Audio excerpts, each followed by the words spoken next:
Assalamualaikum warahmatullahi taala wabarakatuh. Salam bahagia, salam pertemuan. Selamat malam untuk teman-teman yang bersama berkesempatan dengan saya pada malam ini.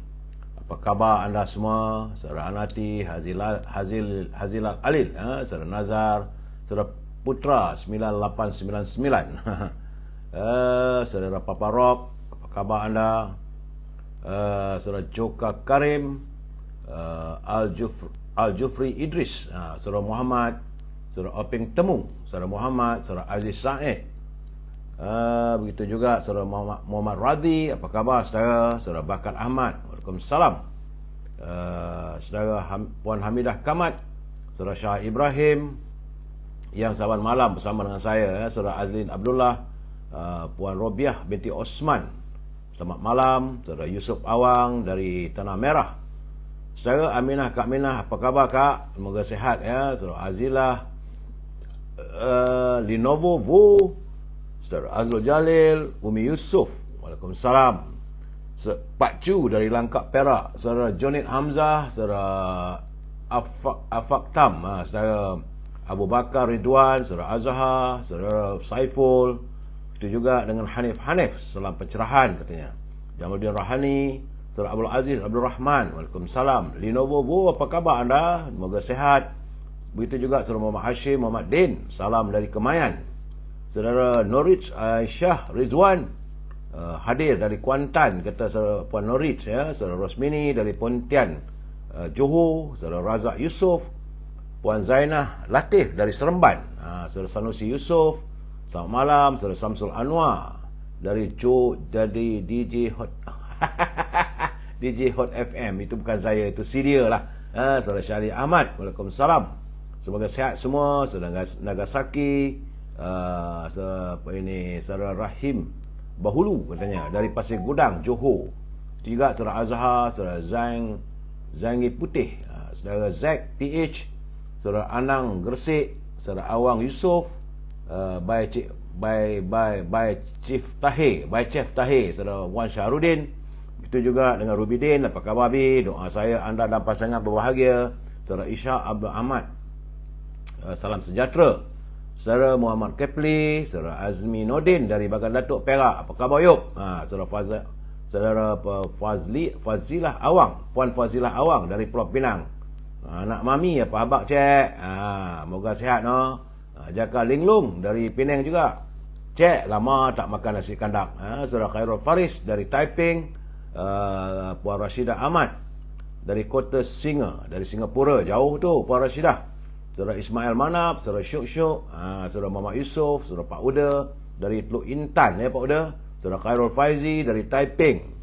Saudara Samsudin Hamad dari Sungai Petani. Saudara Lang Buana 57 katanya dari Kuching Sarawak. Jai Pujo hadir dari Kuala Lumpur. Saudara Umi Kalsu, Muhammad Musib, Waalaikumsalam. Abdul Aziz, itu juga dengan Saudara Muhammad Abdul Hamid Muhammad, dia kata salam DJ. Saudara Bahari Ismail, Saudara Syakri Abe, salam perpaduan. Dan teman-teman yang tak sempat saya santuni, saya mohon maaf ya. Saudara Mazlan, Saudara Anang, Saudara Habi Zial, Pak Din, Joka Karim dari Taiping, Saudara Ishak Nikmat, itu juga Saudara Bahari Ismail, Saudara Syakri Abe, Abdul Rashid Ghani, Asri Yusof, Cik Pa, apa khabar orang Terengganu? Saudara Jamaliah Sabian, dia kata Saudara Jamaliah kata elok saya jadi GD. Apakah saya layak jadi DJ? Saudara Puan Maria, apa khabar? Azli Nordin, begitu juga Haslin Hussein Qaudi, Said Azhar dari Keluang, Saudara Ghazali Kadir, Saudara Abu Nem, Saudara Muhammad. Baik saudara, saya harus memulakan pencerahan malam ini. 4 minit saya dah cuba menyantuni anda. Saya minta maaf yang mana tak sempat saya santuni. Laporan pertama, hari ini hari Rabu 15 Februari, hari yang ke-1064. Artinya sudah 1064 hari COVID-19 masih belum usai lagi saudara. Dan bagaimanapun dari kiriman sahabat saya, Saudara Jamil Idris bersama-sama dengan Saudara Rio dari Universiti Melaya, nampaknya semalam ada sedikit peningkatan, iaitu 6. Daripada 164 dia 36. 36. Artinya ada jangkitan 36 warga kita. Kerana sebelum tu kemarin 164, semalam 200 jangkitannya saudara. Ini menjadikan angka kumulatif sudah pun mencecah 5,39,850. Bagaimanapun yang sembuh 4,993,543. Sebab itu saya ucapkan tahniah kepada Dr. Zaliha Mustafa sebagai Menteri Kesihatan. Dr.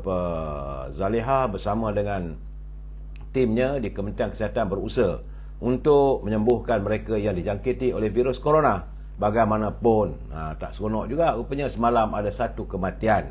Jadi menjadikan angka kematian 36,953 yang terkumpul sejak COVID-19 menyerang negara kita.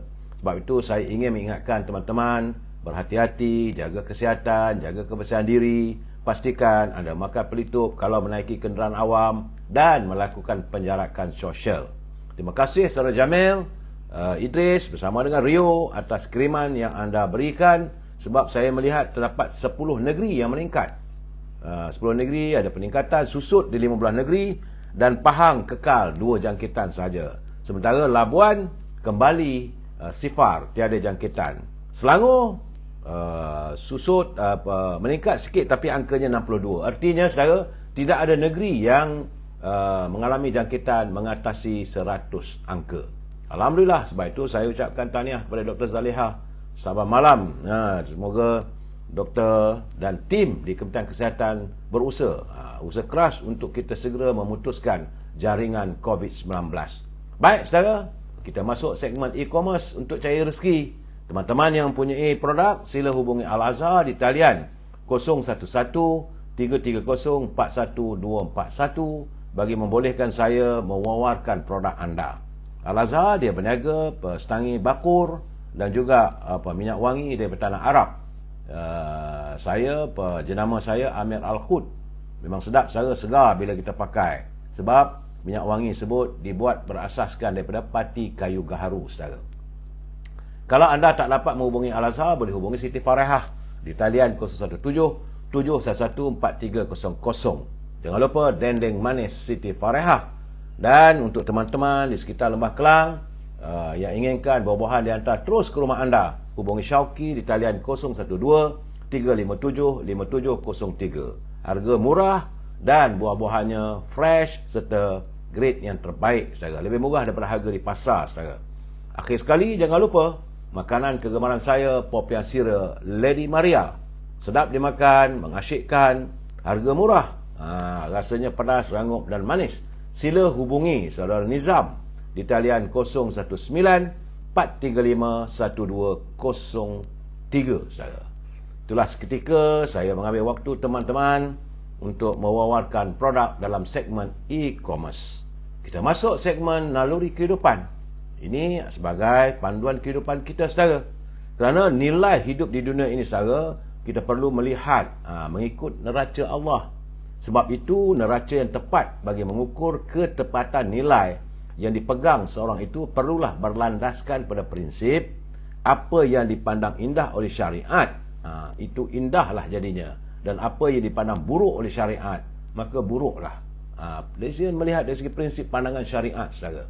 Untuk itu utamakanlah urusan akhirat berbanding urusan duniawi. Kerana Allah berfirman, maksudnya, mafhumnya, dan tiadalah kehidupan dunia ini selain daripada main-main dan senda gurau belaka. Dan sesungguhnya akhirat itu lebih baik bagi orang yang bertakwa. Maka tidakkah kamu memahaminya? Ini surah Al-An'am ayat yang ke-32 saudara. Jadi kesenangan duniawi hanya sebentar dan tidak kekal saudara. Janganlah kita terperdaya dengan kesenangan duniawi serta lalai daripada memerhatikan urusan akhirat. Jangan kita mudah terikut-ikut dengan amalan dan pandangan orang ramai tanpa dalil yang kukuh daripada Al-Quran dan Sunnah. Kerana boleh jadi pegangan masyarakat kini kadang-kadang agak menyimpang daripada ajaran Islam yang sebenar saudara. Kerana Allah berfirman, maksudnya, dan jika kamu menuruti kebanyakan orang di muka bumi ini, nescaya mereka akan menyesatkan kamu dari jalan Allah.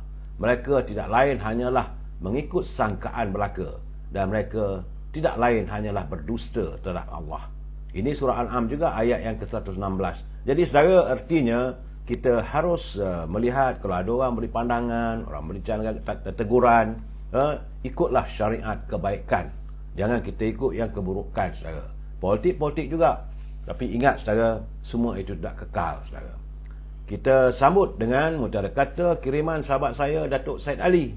Katanya, kejujuran itu adalah penyelamat kepada kehidupanmu, dan pembohongan itulah yang bakal membinasakan diri kita, walaupun terkadang kita merasa aman oleh pembohongan itu. Jadi artinya, saudara, kejujuran itu mengatasi segala-galanya. Jadi kadang-kadang bila pembohongan itu kadang-kadang lihat indah, tapi tidak sebagaimana yang kita sangkakan. Inilah kita saling berpesan-pesan. Terima kasih Datuk Said Ali atas kiriman mutiara kata yang cukup indah bagi saya. Saudara, saya tetap mengingatkan pimpinan negara agar jangan berbelanja wang negara tanpa had, kerana kita bimbang. Kalau mereka berbelanja wang negara tanpa had, negara boleh jadi muflis, saudara. Baik, saudara, kena ingat, hari ini hari yang ke-71. Artinya sudah 71 wujudnya kerajaan perpaduan yang diasaskan, bermatlamatkan untuk menangani kehidupan penderitaan rakyat. Ini yang paling penting. Kita kena faham wujudnya kerajaan perpaduan ini semata-mata untuk menangani penderitaan rakyat, bukan untuk suka-suka. Jadi kalau boleh, berilah sokongan agar derita rakyat dapat disantuni sesegera mungkin, saudara. Saya perlu juga mengingatkan anda, tinggal lagi 36 hari. Tutet. 36 hari je lagi, saudara, kita akan menyambut lambaian Ramadan. Mudah-mudahan berdoalah pada Allah SWT agar kita ditemukan dengan sinar Ramadan, saudara. Hari ini sebenarnya saya menerima kiriman daripada Pak Nazir. Dia tak apa sihat, saudara. Marilah kita sama-sama berdoa pada Allah SWT agar Pak Nazir kembali sihat. Sebab kesihatannya sedikit terganggu dalam usia-usia yang sebegini. Nak pergi jenguk pun jauh di Perlis, Pak Nazir. Saya dan teman-teman yang melayari laman ini, kita mendoakan agar Pak Nazir sihat walafiat. Bagaimanapun, saya minta izin dan beliau mengizinkan untuk saya melakukan cuplikan daripada buku yang dihasilkan oleh Pak Nazir. Ini dua kerangka pantun ini saya ambil daripada buku yang ditulis, yang dihasilkan oleh Pak Nazir dengan judul Pantun Pak Nazir. Saya nampak, saya lihat bahawa pantun ini agak sesuai untuk pencerahan kita malam ini. Pak Nazir, doa saya agar Pak Nazir sihat. Saudara, kata Pak Nazir dalam buku sebut, mendiri kemah tangan melas, jari luka berbalut tuala. Pemimpin berhemah, berhati ikhlas, rakyat suka, Allah pun rela. Itu teguran dia dalam buku yang saya lihat sesuai untuk kita hayati. Tambah Pak Nazir, Pak Dimat menangkap bayan di kebun jati pagi hari. Dendam ke Sumat, usah dilayan, khawatir nanti terjebak diri. Itu ini pantun Pak Nazir mengingatkan kita supaya janganlah kita melayan perasaan dendam ke Sumat, saudara. Terima kasih Pak Nazir. Saya doakan Pak Nazir sihat walafiat. Saudara Mat Sepana Jaya, UMNO terus mara untuk rakyat Malaysia, katanya. Saudara Zulami Abdullah, walau 4 bersatu dah dapat rasa Dempago dan Hadi nak jadi kluster mahkamah. Kita tengok macam mana keadaan saudara. Itu keadaannya. Bagaimanapun, sebelum saya memberi pencerahan, saya perlu mengingatkan bagi mereka yang menyunting semula live saya ini dan dimasukkan dalam sebarang channel, anda perlu ingat dan anda perlu bertanggungjawab atas setiap suntingan anda. Kerana saya tak mampu untuk memantau apa setiap tulisan anda maupun suntingan yang anda lakukan. Kalau anda tulis, anda catat dalam buku muka saya ini, saudara, itu tanggungjawab anda. Saya tak mampu nak memantau kesemuanya. Cuma harapan saya, patuhilah peraturan yang ditetapkan oleh Kementerian Komunikasi dan Digital supaya kita menjadi warga warga cinta damai yang sentiasa mematuhi, menyantuni setiap permasalahan secara harmonis, saudara. Ingat, saudara, ini pencerahan politik. Tak lebih daripada itu sekadar untuk memberi informasi. Bukan untuk saya menyakiti hati orang ataupun mendewa-dewakan seseorang. Apa yang saya lontarkan ini adalah daripada hasil kajian saya, pembacaan saya setiap hari, dan juga saya mendengar apa yang dituturkan oleh pimpinan negara. Matlamatnya adalah sekadar memberi informasi, dan kalau saya memberi komen, kita mesti berpegang pada prinsip asasnya, saudara, iaitu kita mesti bersetuju untuk tidak bersetuju. We must agree to disagree. Itu yang paling penting. Kalau anda nak menyantuni, boleh. Gunakanlah bahasa-bahasa yang harmonis, bahasa-bahasa yang baik. Jangan kita menggunakan bahasa-bahasa yang celupar, yang kadang-kadang lihat macam tidak beradab, saudara. Sebab itu kalau saudara bersama-sama dengan teman-teman untuk bukan berbalah, saudara, bertukar-tukar fikiran. Sama ada anda daripada mana pun, saya tak ambil kisah. Tetapi bagi saya, saudara harus menyantuni setiap persoalan secara harmonis. Ingat, saudara, kita warga cinta damai. Dalam pada itu, besok, ya, insya-Allah malam besok, tadi saya dah hantar peringatan juga. Malam besok, insya-Allah saya akan bersama dengan Datuk Abdullah Sani. Datuk Abdullah Sani ini orang PKR. Saya orang UMNO. Tapi bila diundang ke studionya, insya-Allah malam besok saya akan bersama dengan beliau untuk menyantuni dan menerangkan, untuk berhujah apakah yang dimaksudkan dengan masyarakat madani. Jadi malam ini tak perlulah saya nak ceritakan apa maksud madani dan sebagainya. Tunggu malam besok, saudara, jam 9.30 malam. Jadi saya bersiaran malam besok bersama dengan Datuk Abdullah Sani di studio beliau di Kapar, saudara. Untuk laporan cuaca, nampak gayanya cuaca okey. Bukan tak baik cuaca sentiasa, tapi sekejap mendung, sekejap hujan, sekejap panas, sekejap hujan. Jadi suasana ini yang kadang-kadang saya mengatakan mengundang suhu yang tidak sesuai untuk warga emas. Malam memang sejuk, saya dingin. Dia sekitar dalam 2.30 pagi dingin.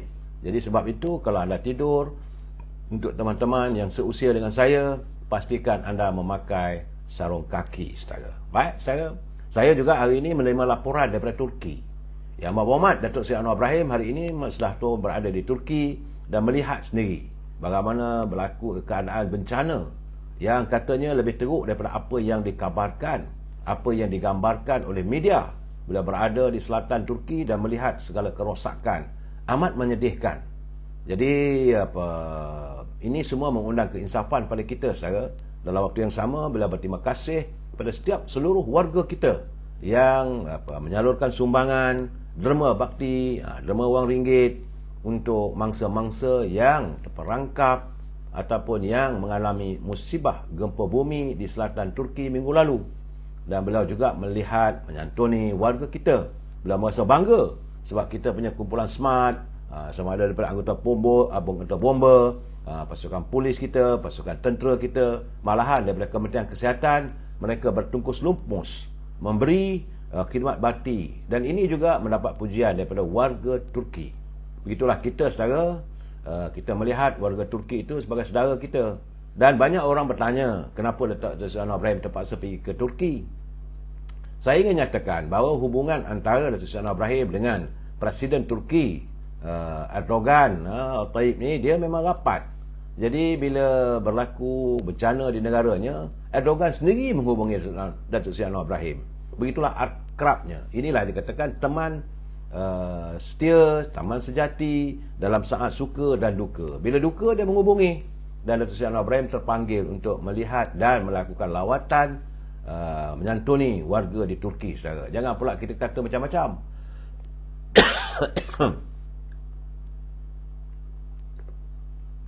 Beliau juga adalah sebagai ketua negara mewakili kita untuk menyampaikan rasa simpati kita terhadap warga Turki.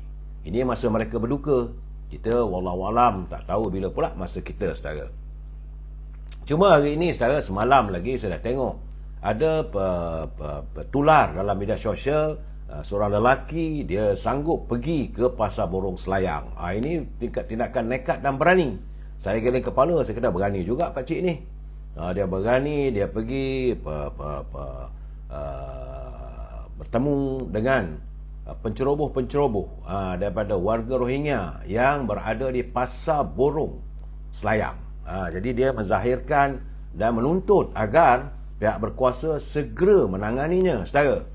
Jadi kesian juga saya tengok seolah-olah dia he's fighting alone ataupun dia menentang secara bersendirian. Mungkin gamaknya selepas dia menghantar surat, membuat bantahan dan sebagainya tidak dilayan. Tapi apabila gambarnya tular dalam media sosial, gambarnya hari ini Dewan Bandar Raya Kuala Lumpur telah pun bergegas untuk merobohkan dan membersihkan kawasan perniagaan yang dipenuhi oleh warga Rohingya. Mereka pun kadang-kadang melampau, saudara. Memang melampau. Sebab bila boleh bercakap pula, ini Sri Layang kita punya. Itu tak betul lah. Kamu datang ke negara ini sebagai pelarian. Jadi bukan datang sini untuk senang lenang, bukan untuk berniaga dan mengambil kesempatan pada tempat-tempat perniagaan warga kita. Cuma yang menjadi permasalahannya, kenapa pihak berkuasa tidak mau bertegas? Maka ini keadaannya mengundang banyak persoalan. Sebab sekarang ni, saudara, semua kedai Pasar Borong Kuala Lumpur sekarang ni, saudara, dikuasai oleh pendatang. Mereka bukan datang sebagai warga yang diundang. Mereka datang sebagai pendatang tanpa izin, tetapi mereka menguasai semua kedai-kedai Pasar Borong di Kuala Lumpur. Keadaannya memang amat menyedihkan dan kita marah. Sedangkan kita sekarang sendiri nak berniaga pun tak boleh, tak ada tempat. Sedangkan tempat-tempat itu telah dikuasai oleh mereka. Jadi sepatutnya pihak berkuasa, khususnya Dewan Bandar Raya, pihak immigration, pihak anggota keselamatan, pantau benda ni. Sebab saya lihat, saudara, kita sekarang ni, ini semua mengundang bahawa rakyat merasakan bahawa apakah adanya budaya tumbuk rusuk. Jadi penguasa tak ambil tindakan. Bertahun, berbulan, tengoklah sendiri apa yang berlaku di Pasar Coket. Kita bukan tak bersimpati dengan mereka, tetapi patuhilah cara-cara perundangan di negara kita. Saudara, pergi sendirilah, saudara, ke jalan Silang, di Pudu. Apakah Kota Raya Kuala Lumpur ini hanya untuk pendatang tanpa izin? Saudara, jadi kadang-kadang begini, saya tengok juga dalam kiriman sahabat saya Datuk Ramang Bakar, beliau pun marah. Saya tak maulah menuduh pihak bandaraya ataupun pihak penguasa. Tetapi bila dibiarkan begitu, ia akan menimbulkan persepsi yang buruk seolah-olah adanya elemen-elemen tumbuk rusuk ataupun rasuah. Ini yang tidak baik. Sebab itu seharusnya para penguatkuasa laksanakan tugas anda semulia mungkin dengan tegas, tidak hanya sekadar tengok dan lihat. Anda berada di situ dengan mempunyai kuasa yang diberi oleh rakyat, diberi oleh kerajaan. Saudara, kalau nak pergi datang cukup, nak pergi buat serubuan, serulah. Bagi tahu pihak majlis bandaran, bagi tahu pihak berkuasa, datang. Ini kadang-kadang bila rakyat kita nak berniaga, kita diusir. Bayangkanlah, kalau kita ni, bukanlah saya nak mengapi-apikan rakyat, tidak. Tapi bila warga kita nak berniaga, baru itulah sibuk tanya, ada permit tak ada permit, ada lesen tak ada lesen, malahan gerai-gerai dirobohkan, sedangkan orang luar boleh mudah berniaga. Ini memang tak betul. Saya menghormati pakcik yang tersiar dalam media sosial, memang dia mengamuk habis lah. Apakah ini keadaannya? Ya. Saudara Anwar, dia kata daripada zaman BN UMNO lagi warga Rohingya bermerajalela. Ya, saya tak mau mengatakan zaman BN ke, zaman Perikatan Nasional ke. Saya tak mau ambil itu sebagai alasannya. Bagi saya, penguatkuasa perlu melaksanakan.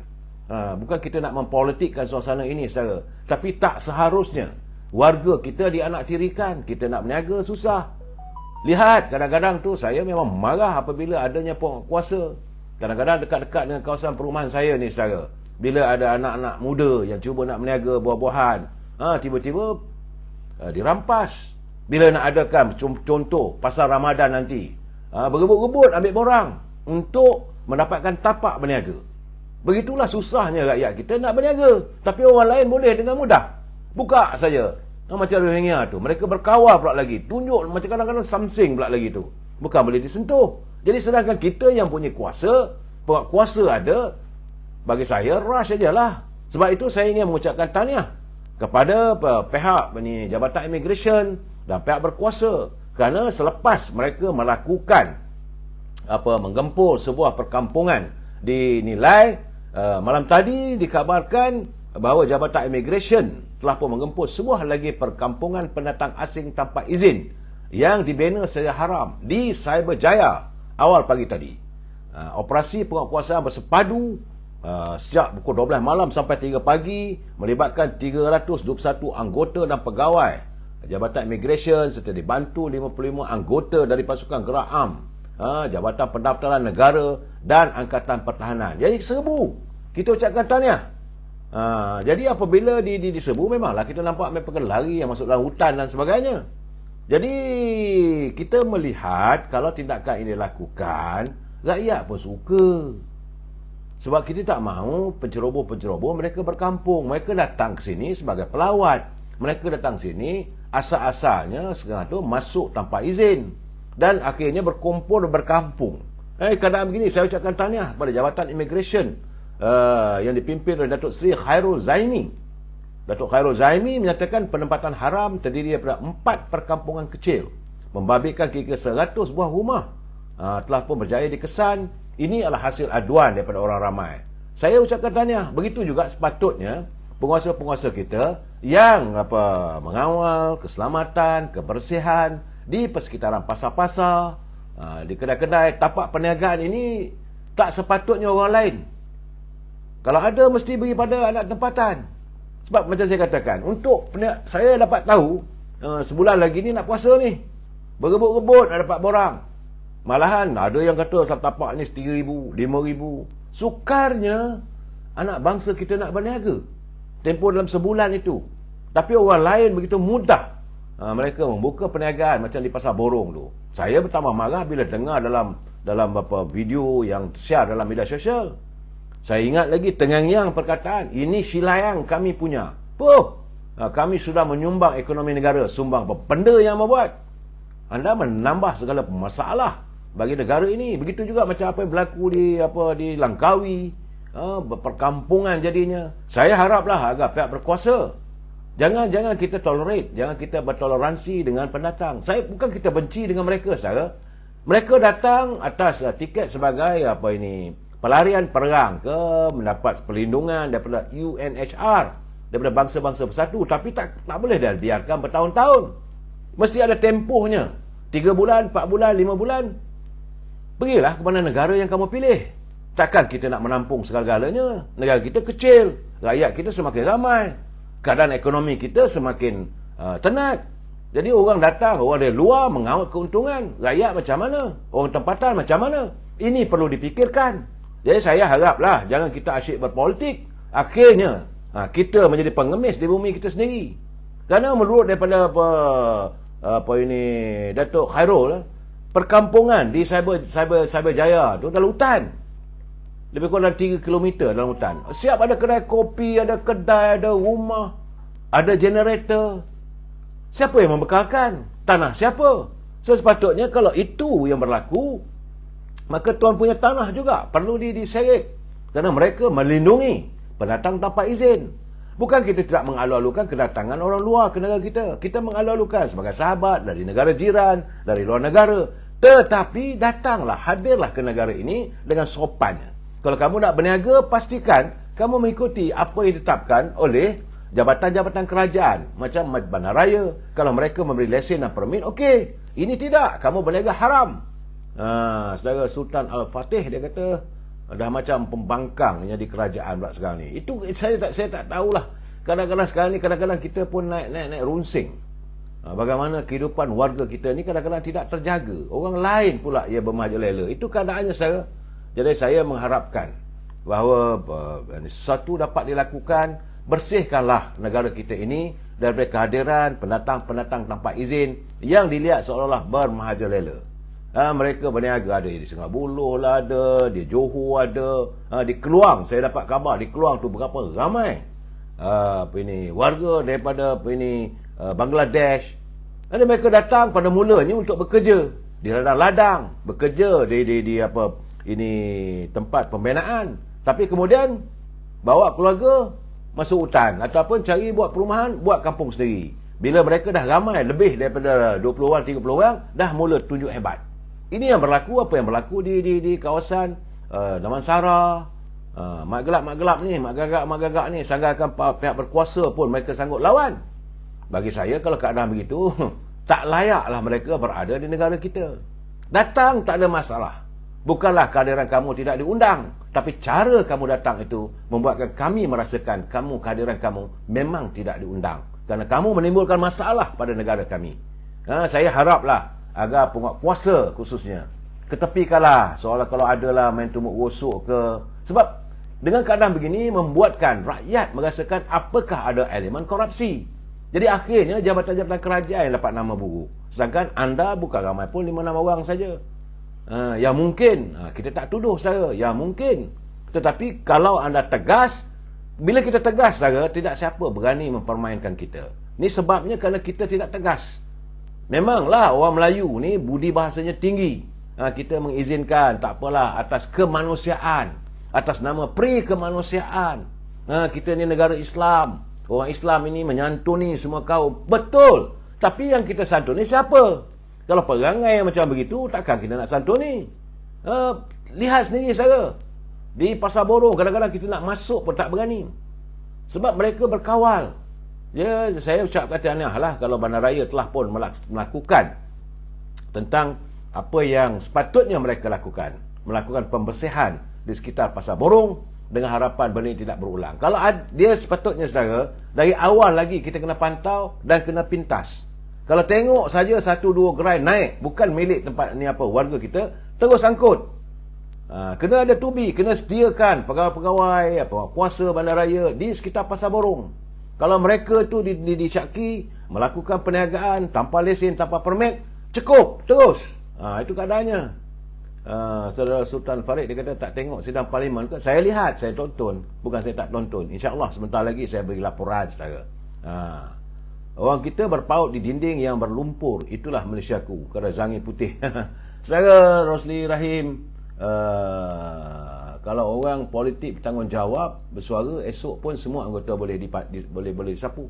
Itulah juga saya mengharapkan kalau orang politik, mereka sebagai pemimpin, rakyat memilih mereka sebagai pemimpin. Jadi pimpinlah negara ini sebaik mungkin. Jangan hancurkan hati dan menghancurkan harapan kita. Kita beri kepercayaan pada mereka. Inilah dikhianati. Saya kata kalau mereka tidak bertindak tegas, mereka khianat. Saudara Abdul Majid dia kata ada tu, kalau tidak dia orang berani sangat, banyak sangat yang makan. Itu tuduhan. Akhirnya orang menuduh. Akhirnya saya bersimpati dengan jabatan kerajaan. Bila melihat melampau-lampau keadaannya, orang menuduh lah apakah adanya. Sebab benda ni mungkin tidak ada. Mungkin ada, mungkin tak ada. Itu yang keadaannya. Saudara Syukri Sharif, bila orang kampung katuk parti-parti setengah mati orang kampung yang kena. Ini masalahnya. Parti-parti ni datang pula tu mereka nak tunjuk lebih besar. Seolah negara ini negara mereka. Itu keadaannya. Saya haraplah saudara, penguatkuasa pasti perlu melaksanakan tugas sebaik mungkin. Sebab saya hari ini juga saya lihat betapa sedihnya seorang teman saya, wartawan yang sama-sama bertugas di Usaha Melayu. Saya lihat hari ini, semalam dah tersiar, itu seorang wartawan, bekas wartawan yang berkhidmat di kota London. Dulu Gah satu nama, beliau bekerja sebagai biru, sebagai wakil utusan di London. Itu saudara Muhammad Siddiq Saleh. Hari ini beliau terpaksa jadi Pak Gad, saudara. Sedih saya menatap catatan kehidupannya. Beliau tidak mempunyai, tak ada keluarga, bujang. Dalam usia-usia sebagai usia dengan saya lebih 60 tahun. Akhirnya daripada orang yang penuh dengan glamour, bersama-sama dengan pemimpin negara, saudara, menjadi wartawan, apabila tidak lagi bekerja, bertugas di utusan pun dah tak ada. Ada pun orang lain, milik orang lain, bukan usaha yang dulu. Akhirnya seorang wartawan itu terpaksa, umur 66 tahun. Beliau merupakan anak jati Kampung Baru, saudara. Saya tersentuh apabila beliau terpaksa menjadi pengawal keselamatan. Tapi tak disebutlah di mana. Kalau tahu di mana saya akan cari dia. Sebab dia tinggal di Seksyen 3 di Bangi, Selangor. Tapi dia terpaksa, katanya di sekitar kawasan Pudu. Semalam saya tinjau juga kawasan Pudu, tak jumpa pun. Dan saya haraplah kita ada pertubuhan NUJ, National Union of Journalists. Dulu kita ada pertubuhan macam-macam lah, pertubuhan wartawan ni. Belalah mereka. Secara harisani nak kutip saya ada besaran boleh, tapi nak simpan kat mana? Secara harisani saya kata bukan kutip, bukan nak simpan. Mereka yang datang ke negara ini kalau menceroboh hantar balik. Hantar balik dengan kapal. Apa ada masalah? Kalau negara luar dia buat begitu, saudara. Dia deported. Masa saya tinggal di kota London, saya tengok ramai juga pendatang-pendatang yang diusir keluar dari negara mereka. Begitu juga sama ada di Jerman, daripada Rusia, di negara Indonesia pun. Kalau anda tinggal lebih daripada tarikh yang ditetapkan dalam pasport anda, maka mereka akan cari. Jauh sekali kalau anda tinggal di negara China dan sebagainya. Begitu juga di Burma, sama ada jadi di Thailand ke. Ini kita sendiri ini banyak sangat. Kita banyak sangat memberi muka pada mereka. Kembali pada cerita ini, catatan sahabat saya Saudara Syaril Abdul Kadir yang menulis tentang sahabat kita Saudara Muhammad Siddiq Saleh yang tinggal di Seksyen 3 Bangi.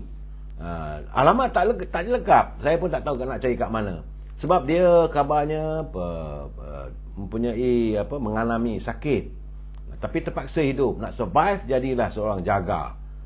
Untuk rekod katanya Saudara Siddiq adalah wartawan asal Malaysia yang dilantik sebagai koresponden akhbar di United Kingdom pada tahun 1985. Sepanjang 3 tahun di London, beliau membuat liputan, berjumpa dengan Perdana Menteri England, Margaret Thatcher, berjumpa dengan pemimpin besar kita. Tapi ujung-ujung usianya, dalam usia 66 tahun, dia terpaksa menjadi seorang pengawal keselamatan. Sedih saya dengar. Saya haraplah pertubuhan wartawan segeralah mencari di mana Saudara Silih ini, belalah kita depan mereka. Memang saya tahu dalam keadaan sekarang ni dunia pesurat kabaran sudah malap, tetapi banyak cara boleh buat lain lagi. Banyak cara kita boleh membantu mereka. Akhbar Usaha Melayu pun masih ada lagi. Akhbar Straits Times pun masih ada lagi. Boleh bukan tak boleh. Kalau tak seribu daya, tak ada seribu dalih. Kita ingat jasanya. Lama dia bertugas. 30 tahun bertugas di Akhbar Usaha Melayu, melaporkan keadaan, jadi biru di London, jadi biru di Perak, dan dia pernah jadi ketua biru di negeri Perak. Tapi dalam keadaan, orang kata, dalam senyum, dalam tangisan. Ini yang selalu saya katakan. Saya mengingatkan teman-teman. Dulu saya pernah menulis, saudara. Saya pernah menulis dalam Akhbar Usaha. Saya mengatakan wartawan ini dia senyum pagi hari, tapi dia menangis bila sampai hujung bulan. Senyum tu apabila melihat rencananya, beritanya ditulis dengan ada byline. Muka depan kalau Usaha Melayu tu, oleh Kamal Amir. Kita rasa bangga, seronok tengok waktu pagi menatap akhbar yang kita tulis berita itu. Tentulah dilihat, dibaca oleh ramai orang. Tapi kita menangis hujung bulan sebab gaji tak seberapa. Kita bukan macam wartawan di luar negara. Wartawan-wartawan atau penulis luar negara menghasilkan satu buku saja boleh jadi jutawan. Ini keadaannya, saya lihat keadaan begini, saya sedih. Saya haraplah agar satu pembelaan, bantuan harus disalurkan, dan kalau boleh berilah kesempatan dia untuk kembali bertugas. Dia macam di Utusan Malaysia ada lagi, jadilah penterjemah ke, ada penasihat atau penulis tamu. Bukan tak boleh. Hendak seribu daya, tak mau seribu dalih.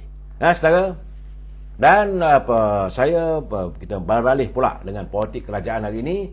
Saya mengucapkan syabas kepada Datuk Seri Zahid Hamidi, Presiden UMNO, yang dengan tegas mengatakan bahawa Kementerian Keuangan telah pun mengarahkan agar semua projek-projek jana wibawa ditangguhkan untuk disiasat apakah projek jana wibawa tersebut, pelaksanaannya, kerana untuk meneliti semula sama ada tata cara perolehannya, apakah ia mengikut peraturan yang ditetapkan oleh pembendaraan.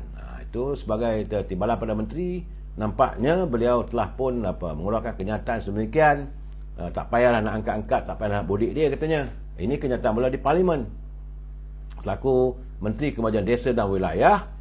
Beliau mengatakan penangguhan projek yang melibatkan 5.7 bilion kerana terdapatnya unsur-unsur kaedah perolehan dibuat secara tender terpilih ataupun runding terus. Ini yang mahu dihapuskan oleh kerajaan perpaduan hari ini. Bagaimanapun, ini tidak akan merencatkan usaha kementeriannya untuk membangunkan warga desa yang dahagakan prasarana. Syabas Datuk Presiden, laksanakanlah tugas sebaik mungkin kerana rakyat amat dahagakan sentuhan-sentuhan daripada Pak Menteri. Kita tahu kadang-kadang Pak Menteri buat pengumuman tapi tidak terlaksana. Jadi kena dilihat apakah penguatkuasa mereka yang diberi tanggungjawab sebagai DO, ADO, sebagai pengarah di peringkat-peringkat negeri itu benar-benar dapat melaksanakan tugas dan tanggungjawab mereka, saudara. Cuma saya tak seronok apabila melihat jawapan bertulis oleh Menteri Jabatan Perdana Menteri. Jawatan bertulis oleh Datuk Armizan Muhammad Ali, Menteri di Jabatan Perdana Menteri, yang menjawab soalan salah seorang wakil rakyat hari ini. Katanya bahawa kerajaan keluarga Malaysia berbelanja, ini kerajaan pentadbiran Dr. Seri Ismail Sabri, hanya untuk menjenamakan keluarga Malaysia ini. Ahli Parlimen Berhad itu sewaktu menjadi Perdana Menteri selama 14 bulan, daripada Ogos 2021 hingga November 2022, telah pun membelanjakan sejumlah 62,764,107 ringgit 25 sen. Ini kenyataan yang dibuat oleh menteri. Tentulah ada dia punya fakta-faktanya. Takkanlah nak menjenamakan keluarga Malaysia pun sampai begitu banyak wang diperlukan. Bagaimana dengan pemain-pemain media? Kita ada Surat Khabar, kita ada RTM untuk mewawarkan. Tapi kabarnya dalam jawapan bertulis Dewan Rakyat semalam, beliau menjelaskan sejumlah 181,352 ringgit digunakan untuk penjenamaan kerajaan prihatin. Itu waktu Tan Sri Muhyiddin. Boleh tahan lah, tak ada masalah lah sangat kalau 181,752 ringgit untuk publicity atau penjenamaan kerajaan prihatin di bawah pentadbiran Tan Sri Muhyiddin. Manakala penjenamaan Malaysia Madani, pentadbiran Dr. Anwar Ibrahim mengambil menelan belanja sebanyak 489,216 ringgit. Tapi taklah sampai 62,764,107 ringgit 25 sen. Yang ini jawapan daripada menteri. Itulah keadaan negara kita secara kadang-kadang. Naik Perdana Menteri cara begini, wang rakyat dibelanjakan. Itu keadaan kita. Saya tak mau menuduh dan sebagainya. Apa yang saya baca penjelasan ini untuk warga tahu, faham. Sebab itu kadang-kadang saya mengatakan ada kalanya rakyat rasa muak dengan sikap pak menteri kita. Saudara, hari ini macam mana kita katakan bahawa rakyat masih menunggu bagaimana dasar-dasar ekonomi negara kita, dasar-dasar kerajaan Madani ini, kita masih menunggu. Dan saya yakin semua ini akan terungkap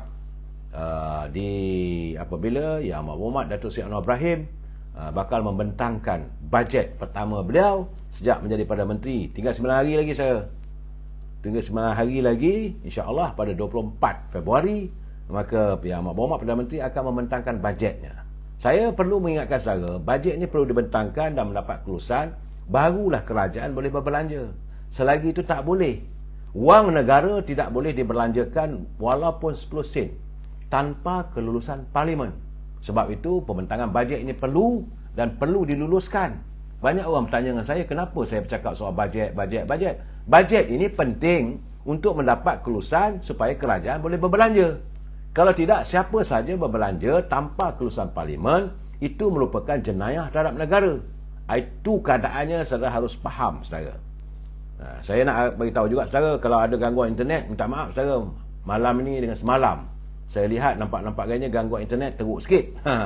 Hati-hati. Tapi kalau ada gangguan, saudara jangan matikan anda punya live. Biarkan begitu, dia sekejap ada, sekejap tak ada. Dalam bahasanya macam petang tadi saya katakan, jangan betulkan TV anda. Saudara. Dan hari ini hari yang ketiga. Nampak gayanya hari ini, saudara, saya nak mengulas sedikit tentang apa yang berlaku di Parlimen hari ini adalah apabila Yang Berhormat Datuk Speaker mengizinkan buka saja gelanggang kali ini dalam perbahasan titah ucapan tuanku, maka ketua-ketua parti kerajaan yang diberi keutamaan dapatlah 20 minit seorang berucap di Parlimen. Dimulakan oleh Presiden MCA Datuk B. Kasiong. Saya agak lucu juga bila dia melontarkan permasalahan telur. Jadi artinya masalah telur dan ayam masih lagi dibincangkan di Parlimen, artinya belum tuntas. Jadi teruk jugalah Abang Mat. Datuk Seri Abang Mat kita ni teruk jugalah kena belasah dengan Wee Ka Siong. Kerana katanya mestilah kerajaan harus memikirkan satu usaha agar peternak-peternak ayam ini diberi macam subsidi dan bantuan. Jadi soalnya kalau pergi ke India tu ambil telur di India pula katanya putih. Saya lagi ketawa saya. Bila Wee Ka Siong dia kata telur India putih. Saya senyum sendirian saudara. Jadi dia kata dan saiznya lebih kecil, harga lebih mahal daripada harga tempatan. Jadi bagi saya itu bukanlah satu tindakan yang wajar. Sepatutnya kata Datuk Wee Ka Siong macam di kawasan di Johor, kawasan beliau di Aitam, ramai peternak-peternak tapi mereka mengeksport telur ke luar negara. Jadi sepatutnya diberi bantuan kepada peternak ini supaya apa penghasilan mereka ke luar negara itu dapat dipasarkan di dalam negara dulu, terlebih dahulu. Jadi kena ada bentuk subsidi dan sebagainya. Itu apa yang dilontarkan oleh Datuk Seri Wee Ka Siong. Kemudian bila saya dengar pula apa yang dilontarkan oleh mantan Perdana Menteri Tan Sri Muhyiddin Yassin, saya dengar, bukan saya tak dengar. Saudara, dan saya lihat warga UMNO, ahli-ahli parlimen dari Parti Perpaduan, mereka dengarlah. Mereka dengar kenyataan. Dan saya lihat dalam keadaan-keadaan begini macam saya nampaklah seolah-olah ada sesuatu yang ingin dilontarkan. Mungkin rasa tak puas hati. Kerana kononnya kerajaan hari ini, pimpinan Datuk Anwar Ibrahim ada wish hunting ataupun melakukan tindak balas dendam. Kerana sudah ada tindakan-tindakan oleh SPRM. Saya melihat apa yang dilontarkan oleh Tan Sri Muhyiddin ini agak bahaya pada dirinya dan parti beliau. Kerana ucapan itu seolah-olah mencabar kerajaan Datuk Seri Anwar Ibrahim. Kerana Datuk Seri Anwar Ibrahim tidak pernah pun mengatakan bahawa beliau mengarahkan selaku Perdana Menteri agar siasatan itu dilakukan. Dia tak campur tangan. Sebab dia kata kalau ada, dia serahkan apa dapatannya kepada SPRM. Ia mengeluarkan kenyataan oleh SPRM. Tapi biasalah saudara, dalam keadaan sekarang ni sebagai nakoda utama negara kita, Datuk Seri Anwar Ibrahim kena balun lah tadi hari ni saudara. Kita dengar apa lontaran kata-kata ataupun ucapan daripada Tan Sri Muhyiddin. Kita harus berlapang dada, kita buat pertimbangan sejauh mana benar ataupun tak benar. Memanglah dia menafikan segala tuduhan-tuduhan ataupun berita-berita yang mengatakan adanya kecurangan dalam pelaksanaan di sektor ekonomi. Cuma saya teringat dan Sri Muhyiddin ni kadang-kadang dia terlupa agaknya bahawa bila dia berucap di parlimen dulu, dia mengatakan kerajaan pimpinannya menyediakan 600 bilion sebagai rangsangan ekonomi. Tapi hari ini lain pula cakapnya. Saya kata Tan Sri ni bercakap mana ni? Dan memanglah beliau mengatakan bahawa itu tak betul, ini tak betul. Masih lagi tuduh-penuduh. Saya mengharapkan sepatutnya sebagai mantan Perdana Menteri, beliau harus mengutamakan cadangan. Bagaimana nak memulihkan ekonomi. Bukan masa untuk kita tunding-menunding. Jadi sekarang ni bila Tan Sri Muhyiddin selaku pimpinan Perikatan Nasional menunding pada kerajaan, Datuk Seri Anwar Ibrahim balik daripada Turki nanti menjawab pula tu, tunding lagi. Bila nak selesai? Masalah rakyat perlu diselesaikan. Saya dah katakan berkali-kali. Rakyat menunggu, menanti. At the end of the day, akhirnya rakyat nak tahu apa yang kami nak isi pagi besok. Anda di atas gaji besar. Tan Sri sebagai mantan Perdana Menteri dapat allowance, dapat pencen, dapat segala-gala kemudahan. Datuk Seri Anwar Ibrahim pun sebagai Perdana Menteri. Walaupun dia kata tak dapat gaji apa semua, tetapi kemudahan-kemudahan ada. Bagaimana rakyat?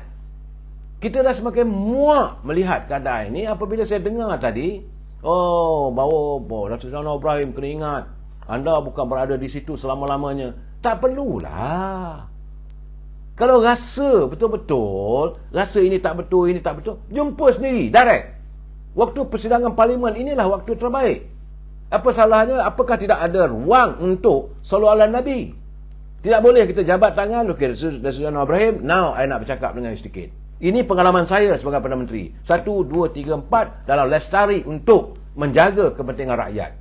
Ini saudara bercakap bila saya dengar ucapan dia. Sekarang jadi juara. Soal memperjuangkan soal EPF ni, kumpulan semua pekerja dulu, terjerit tiap malam saya saudara. Dia buat nahin aja. Pihak kata nahin aja saudara. Dia buat tak tahu aja, kita minta. Akhirnya pengeluaran daripada kumpulan Wasiwan Pekerja dapat dilaksanakan apabila kerajaan bertuangkan tangan kepada Datuk Ismail Sabri yang datang daripada UMNO. Tapi hari ini dia dilihat sebagai juara nak memperjuangkan soal kumpulan Wasiwan Pekerja dan sebagainya.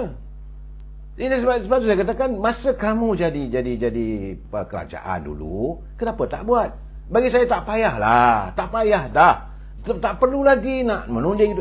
Kalau rasa nak diperbetulkan, 1, 2, 3. Santuni dengan baik. Gunakan parlimen. Saya Alhamdulillah hari ini adalah 1-2 orang tu masih lagi perangainya macam Datuk Sani tu, ahli parlimen Kuala Langat tu, saya nampaknya masih lagi cara dia berhujah dan sebagainya agak tidak menyenangkan. Jadi saya haraplah Datuk Sani tenang-tenangkan sikit. Janganlah nak langgar. Speaker kata suruh duduk, duduklah. Jangan kita kekalkan budaya simpang peranang di parlimen. Gunakanlah. Saya rasa kalau Tan Sri Muhyiddin jujur, ikhlas demi rakyat, dia akan melontarkan apa perlu dilakukan. 1, 2, 3. Dia tuduh Datuk Anwar Ibrahim melakukan witch hunting. Dia juga pula sekarang ni menuduh-nuduh kerajaan begitu, kerajaan begini, siasatan begitu. Soal siasatan yang dilakukan oleh SPRM, biarkan, hadapi. Selalu saya katakan, bila keadaan begini, kamu hadapilah. Kalau ada berlaku kecurangan dan sebagainya. Dan saya lihat Suruhanjaya Pencegahan Rasuah pun tidak pun menuduh berterusan. Cuma pihaknya sedang mengkaji, sedang melihat, sedang menyiasat. Biarlah mereka menyiasat. Tak payahlah dalam siasatan ini kamu nak marah. Itu yang saya lihat. Saya katakan, kadang-kadang kita ni tak berhenti-henti lagi untuk salah menyalah. Saudara Waris dia kata di agenda di parlimen masih ada lagi agenda sindir menyindir, tindas menindas, bidah memindas. Tak sesuai. Ini dah 3 hari dah saya kecewa bila dengar parlimen tadi. Saya amat kecewa. Bukan itu sebenarnya. Parlimen adalah untuk membincangkan masalah rakyat. Nama lagi Dewan Rakyat. Saya tak maulah saudara soal anak abah ni. Saya tak maulah soal-soal itu soal peribadi. Bagi saya apa saja yang bersoal peribadi saya tak minat. Saya hilang keyakinan saya pada pemimpin yang melontarkan kata-kata persoalan yang berbau peribadi. Kalau you marah pada Datuk Anwar Ibrahim kerana jadi Perdana Menteri, cara lain ada. Tapi kalau sekarang ni kena terima hakikat. Bukan salah orang, kamu sendiri tak nak bersama dalam kerajaan. Dah jadi pembangkang sekarang ni, jadilah pembangkang yang berhemah. Itu maksud saya, saudara. Nak cakap lebih-lebih nanti orang kata saya benci dengan Tan Sri Muhyiddin. Tidak, saya tak pernah membenci siapa pun. Cuma saya merasakan sebagai orang yang berada dalam posisi oposisi, sebagai posisi pembangkang, bangkanglah kalau sesuatu yang diutarakan oleh pimpinan kerajaan ini tak betul, kritiklah. Kita mendengar dengan baik dan saya akan sokong. Bukan saya tak sokong. Tadi bila kata tentang kumpulan Wasiwan Pekerja, saya bersetuju. Tapi dengarlah pula penjelasan Datuk Lokman Adam Saban malam memberi penjelasan bahawa kaki tangan di kumpulan Wasiwan Pekerja harus memikirkan bagaimana caranya untuk menangani persoalan ini. Ada caranya, ada ruang keluarnya. Tapi dengarlah pandangan orang. Kalau kita tak mau mendengar pandangan orang, inilah susahnya saudara. Dan hari ini juga saya cakap terang saudara, dalam keadaan begini rakyat benar-benar teruja. Dapatan saya, rakyat teruja apabila mendapat tahu bahawa Suruhanjaya Pencegahan Rasuah sudah pun berani untuk memanggil Tun Daim Zainuddin katanya untuk dalam siasatan berhubung dengan Pandora Paper. Jadi berita ini sebagaimana ditulis oleh saudara Adam Malik adalah daripada Malaysia My TV Online. Saudara, saya petik kenyataannya, dia kata bahawa berita Suruhanjaya Pencegahan Rasuah Malaysia memanggil Tun Daim Zainuddin untuk memberi kenyataan kepada agensi menjadi berita paling sensasi kepada seluruh rakyat. Dan rakyat mula percaya bahawa Suruhanjaya Pencegahan Rasuah berani melakukan tindakan ataupun melakukan siasatan. Jadi artinya tidak ada pilih bulu. Soalnya apa dapatan soal lain. Sebab selama ni banyak orang kata kalau Tun Daim tak boleh sentuh, Dr. Mahathir tak boleh sentuh. Adanya orang kata ini keadaan maka mereka terlindung dan sebagainya. Sekarang ni free for all. Perdana Menteri kita, mantan Perdana Menteri Datuk Seri Najib pun dia nak siasat bawa ke mahkamah. Rakyat menanti dengan penuh keikhlasan bahawa tindakan mereka. Saudara kata, saya bergerak sebelah. Saya tidak bergerak sebelah, saudara. Saya mengatakan bahawa sebagai pemimpin pembangkang, lontarkanlah pandangan. Cuma yang saya katakan, waktu Tan Sri Muhyiddin jadi Perdana Menteri dulu, teruk kita nak dapat minta pengeluaran kumpulan Wasiwan Pekerja. Tak ada berat sebelah pun. Saya melaporkan apa yang dialami dulu. Dan sekarang ini, saya minta agar Tan Sri Muhyiddin kalau benar mahu menyantuni hak ehwal rakyat, jumpa terus. Saudara, dalam keadaan begini, Saudara Azidin, jangan lupa SPRM pun boleh kena saman juga. Betul. Tak ada masalah. Jadi, kalau tak betul, saman. Kita ada undang-undang. Tetapi adalah lebih baik jika ada sesuatu permasalahan yang berhubung dengan diri, berhubung kait dengan parti ini, bincanglah. Saya lebih suka setiap permasalahan itu dibincangkan. Tetapi, kalau kamu mengkhianati rakyat, itu saya tak maafkanlah. Itu bagi saya, saudara, saya kalau nak marah pun marahlah kat saya. Tak apalah. Saya harus memberi pencerahan. Dapatan saya mendengar kenyataan tadi. Cuma, okey, tak ada masalah. Memanglah parlimen itu tempat mereka untuk saling melontarkan pandangan. Cuma, berhentilah balun-membalun. Sebab bila Tan Sri Muhyiddin balun Anwar Ibrahim, besok Anwar Ibrahim jawab. Tak selesai juga masalah. Itu maksud saya, saudara. Bukankah abah kau yang cabar PMS 10 suruh cari orang yang makan rasuah, katanya? Saudara Harry, saya tak tahulah, saudara. Sekarang ni mereka sibuk memekak dalam parlimen. Yang kita nak tahu apa yang kamu santuni untuk rakyat. Saya dah bercakap. Saban malam kita mengatakan, rakyat dah hargakan perjuangan. Rakyat mahukan sesuatu yang jelas. Kami nak ke mana ni? Ke mana kamu sebagai pemimpin negara? Sama ada anda sebagai pembangkang, anda masih lagi wakil rakyat. Anda adalah ahli parlimen. Kalau anda jadi menteri, anda adalah wakil parlimen, wakil rakyat. Gunakanlah dewan rakyat itu berjuang untuk rakyat. Kami tak ada apa-apa pun. Kami menanti dengan penuh harapan. Sebab itu sekarang ni, tunggu 9 hari lagi. Apakah bajet yang akan dibentangkan oleh Datuk Seri Anwar Ibrahim nanti benar-benar dapat menyantuni derita rakyat. Ini yang kami harapkan. Kami tidak mahu lebih daripada itu. Anda nak dapat gaji puluhan ribu pun anda punya hal.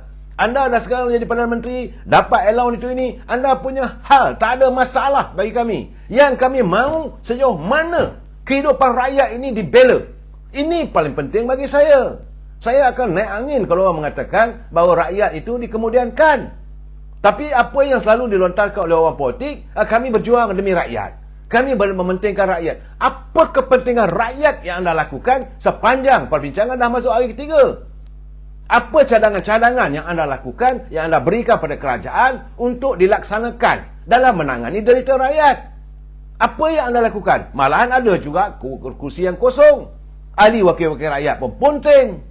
Masih lagi perangai lama. Ini mengecewakan rakyat. Masa kempen, yakinlah saudara, kita berjuang untuk rakyat. Jangan jadikan rakyat ini sebagai modal politik anda. Saya benci kalau orang bercakap, saya berjuang demi rakyat, sedangkan mereka mengisi tembolok keluarga mereka saja. Ini yang saya marah, saudara. Bukan soal apa mereka nak bercakap, itu bercakaplah, tak ada masalah. Cuma saya memberi pandangan dalam keadaan-keadaan hari ini, suasana ekonomi yang belum menentu lagi, saudara. Memang pun sekarang ni kerajaan tak boleh nak berbelanja sebab belum kelulusan bajet daripada kerajaan, daripada parlimen. Jadi wang tak boleh dibelanjakan, kita faham. Tetapi dalam waktu yang sama, kementerian perlu melaksanakan tugas tanggungjawab. Apa yang berlaku di Pasar Borong saya lontarkan. Perlulah penguasa-penguasa laksanakan tugas dengan baik. Bersihkan kawasan tersebut, beri peluang pada warga kita untuk berniaga, untuk mencari kehidupan. Apa yang dilakukan oleh pegawai-pegawai immigration di Cyberjaya tu, kita ucapkan tahniah. Ini kita mahukan. Saudara, soal 300 juta, saya 400 bilion, 60 bilion, saya tak ambil tahulah soal tu dah sekarang, saudara. Lunyai lah, lenjan dah kita nak bercakap soal itu. Yang saya selalu bercakap sekarang ni, rakyat nak makan apa? This is the most important. Duhai kamu sebagai pemimpin, kamu adalah harapan kami. Kami beri kamu kesempatan. Kami undi kamu, letakkan kamu berada di menara parlimen. Berbincanglah untuk memperjuangkan untung nasib kami. Apa dosa kami sebagai rakyat sehingga kamu sanggup menafikan perjuangan untuk kami? Saban hari bila bercakap di pentas politik, kita perjuangkan soal rakyat. Perjuangan apa yang telah anda lakukan? Pilihan raya dah selesai. Dah lebih 2 bulan lamanya. Masih lagi keadaan yang sama. Harga barangan di pasaran juga masih dilihat, masih belum dalam keadaan yang berbolak-balik. Ada juga ada ikan yang naik. Semalam ada pelayar tanya saya, adakah saya turun ke pasar? Tadi saya pergi ke pasar. Saya tengok, sebenarnya saya geleng kepala. Harga barang mahal. Ini keadaan bagi saya melihat. Yang saya minta, tak lebih daripada itu. Rakyat tidak minta lebih daripada itu. Rakyat tak minta duit daripada anda. Rakyat tidak minta apa pun yang rakyat mahukan. Anda kotakan janji anda sepanjang musim kempen. Kami terpesona dengan apa yang anda janjikan. Saya berjuang untuk rakyat, demi lestari, demi agama, bangsa dan tanah air. Itu yang kami nak tahu. Kalau sayur naik, tentu kami marah. Kalau ikan naik, tentu kami akan marah. Kerana anda sudah jadi menteri, tak mampu mengawal keadaan. Ini aja cerita dia, saudara. Jangan gunakan dapat pentas di parlimen itu untuk saling tunjal-menunjal.